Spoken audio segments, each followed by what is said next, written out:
महसूल मंत्री चंद्रशेखर बावनकुळे यांनी विविध राजकीय घडामोडींवर भाष्य करत उद्धव ठाकरे यांच्यावर टीका केली। हिंदू हृदय सम्राट बाळासाहेब ठाकरे यांच्या विचारांची तडजोड करून शिवसेनेला काँग्रेस सोबत नेल्याचा आरोप त्यांनी केलाय। सामनातील मोदी-शाह संघर्षाच्या चर्चेला त्यांनी निराधार ठरवत देवेंद्र फडणवीस हे राज्याचे सक्षम नेतृत्व असल्याचे म्हटले।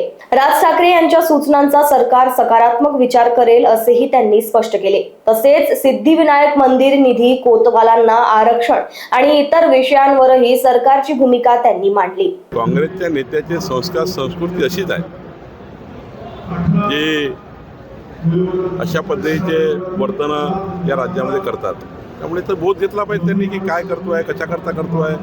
याच्याने तुम्हाला खऱ्या अर्थाने समाजाची टीकाच मिळणार आहे, काय मिळणार आहे तुम्ही असे प्रयत्न करू नये। की हिंदू हृदय सम्राट बाळासाहेब ठाकरेजी आणि आनंद दिघेजी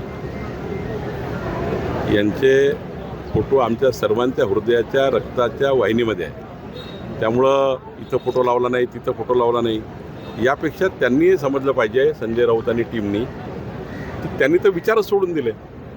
हिंदू हृदय सम्राट बाळासाहेब ठाकरेंचे विचार कुणी सोडले? काँग्रेसच्या दावणीला शिवसेना कुणी मांडली? काही काँग्रेसचे विचार हिंदू हृदय सम्राट बाळासाहेब ठाकरेंना मान्य होते?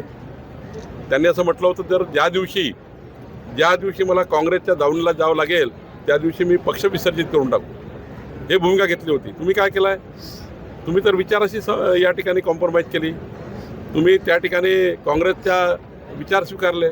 मताच्या लांगून चालण्याकरता तुमच्या रॅलीमध्ये पाकिस्तानचे झेंडे फडकतात।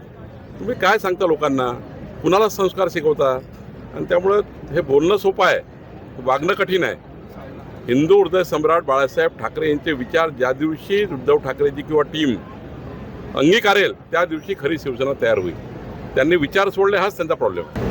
आता याच्याकडे तिसरा डोळा कुठं आहे मला माहिती नाही। त्यांना कोणी तिसरा डोळा दिला असेल तर माहीत नाही। काही होणार नाही आहे। देवेंद्रजी या राज्याचे मजबूत मुख्यमंत्री आहे।